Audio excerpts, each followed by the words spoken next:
Cesaro, one of the career highlights, you won the Andre the Giant Memorial Battle Royal. First one, yeah. And it was at WrestleMania 30. The historic one, yeah. Which is a huge show. What was that?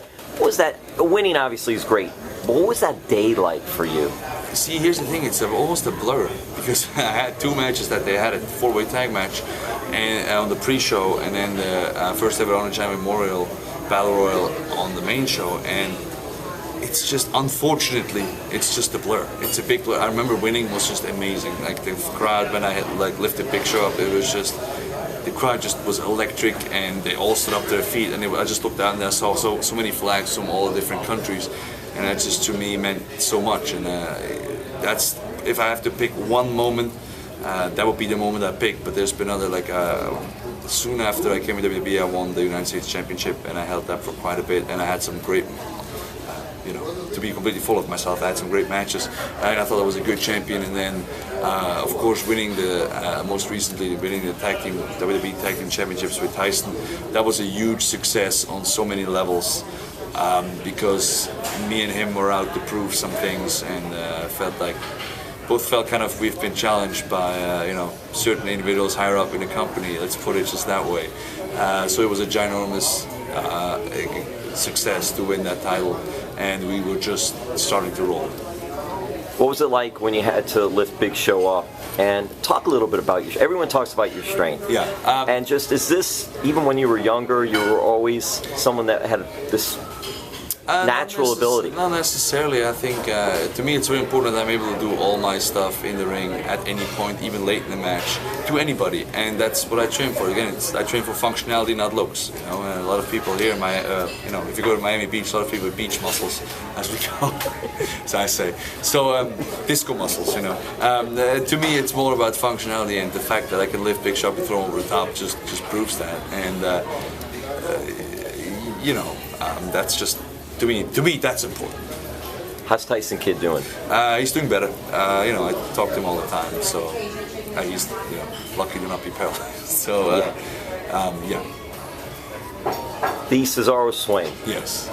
How did this come about for you? Again, was it an organic thing? Or it was something I've been doing on the independents for quite a while. It's just something that's like an old school move, and I love old school wrestling. I'm a big fan of wrestling history.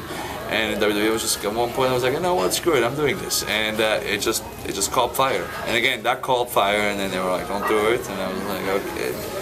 Lots of ups and downs in the Cesaro career, it's kind of like the Swiss Alps, so just keep working, You just keep plugging away. You go with it. Roll with the punches is always the best way to go. Like a locomotive, just chucking along, and don't let things stop me. Well, I try not to.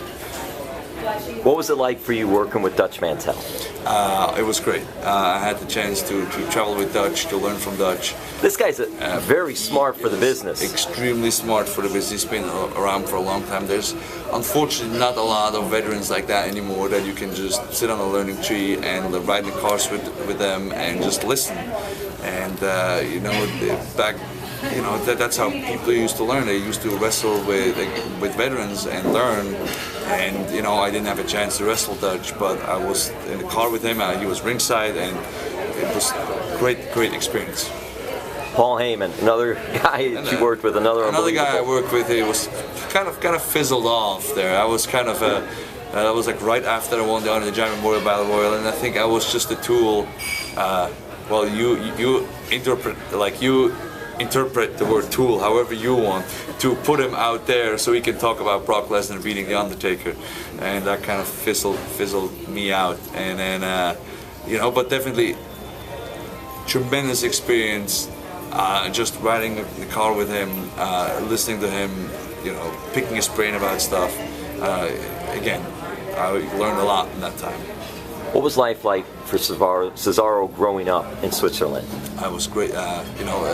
Probably get a little nostalgic about my childhood, just because I think I had a tremendous childhood. Most of the time was, I played outside, playing football, playing sports with friends. I rode to school like about 1.5 miles on the bike, and then walked another mile to school every day. And we went home, that's like one way, and then we went home for lunch and back again. And then I went to school early just to, play football and sports. And it was great. It's a beautiful country, and I always say that, and people like kind of like, oh yeah, that's because he's from there. When they actually go to Switzerland, they will agree with me. It's extremely beautiful, and I grew up in a beautiful. Lucerne is beautifully right by the lake, and the mountains are right there as well. So within 20 minutes, within 5 minutes, I was at the lake in the summer to just go swim and hang out. And within 30 minutes, I was up by the mountains to go skiing in the winter. So I had a great time growing up. Do you ever get to go back? So not really. If you have shows there, it's the good old like land at 3 o'clock, go to the building at 4, do some interviews at 5, do the show starts at 7, and then go to the hotel afterwards and have a 7 a.m. flight to leave the next morning. Because of my shoulder injury last November, I had a chance to go home in January for 5 days. For 4 days, which was the longest that I've seen, my family in 5 years. So that's kind of the sad part that comes with the job. But I get to go home every now and again for a couple of hours. How important were playing sports and the sports you played and education? How important? For you, yes. For me, extremely important. Sport has been a part of my life ever since I can remember, and to me it's great. That's what I love, and that's what my passion is still nowadays, and that's what I like to instill in kids today. Like, just go outside and play. WWE just started a partnership with Special Olympics International that I was part of. A workout actually just on Monday, which is yesterday.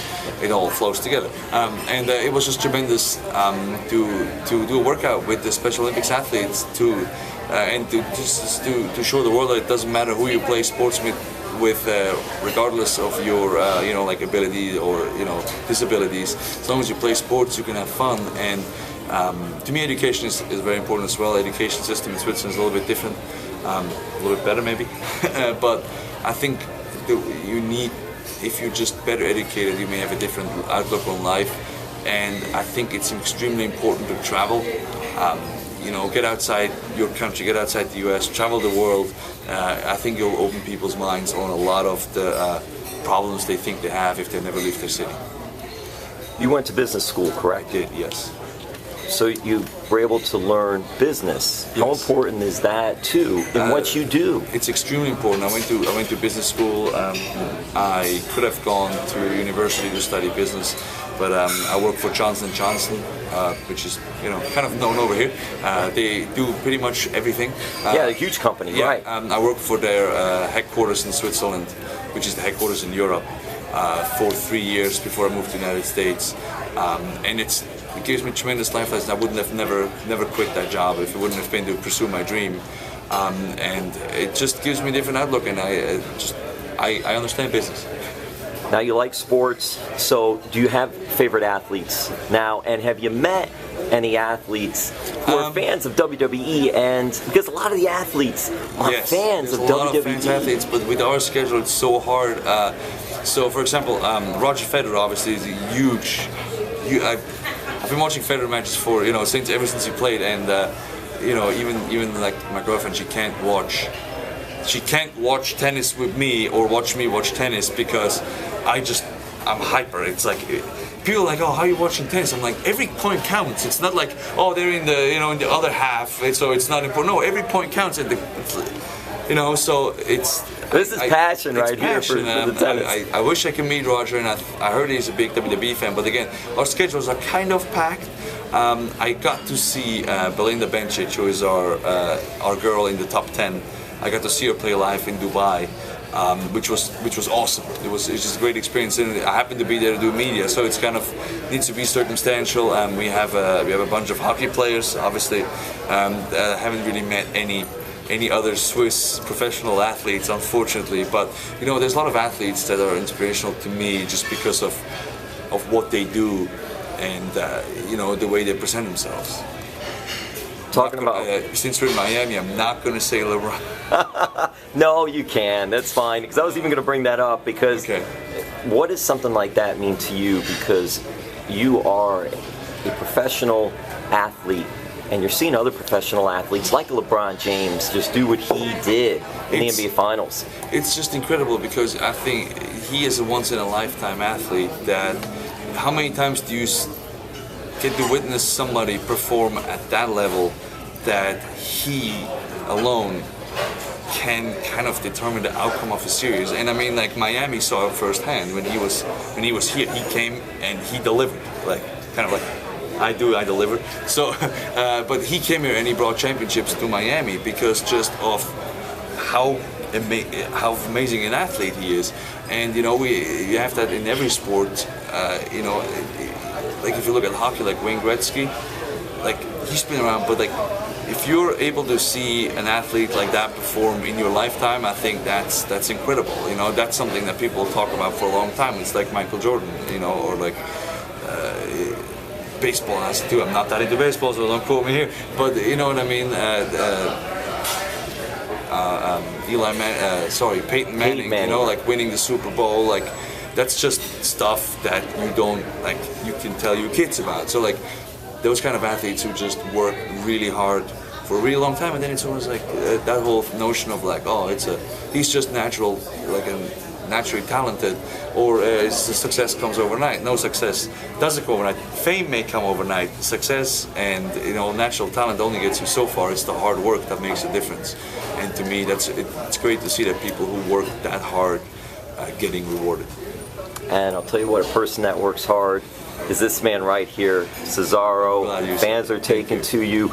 I'll end it with this because food is here. Food is here. So yeah, we'll see what Cesaro is eating. If you work hard, you need to eat well. So that's what we're doing right now. You need to fuel the machine, right? That's exactly right. That's right. There we go. Here we go. This is what we're going to get a look at here. Some chicken and broccoli.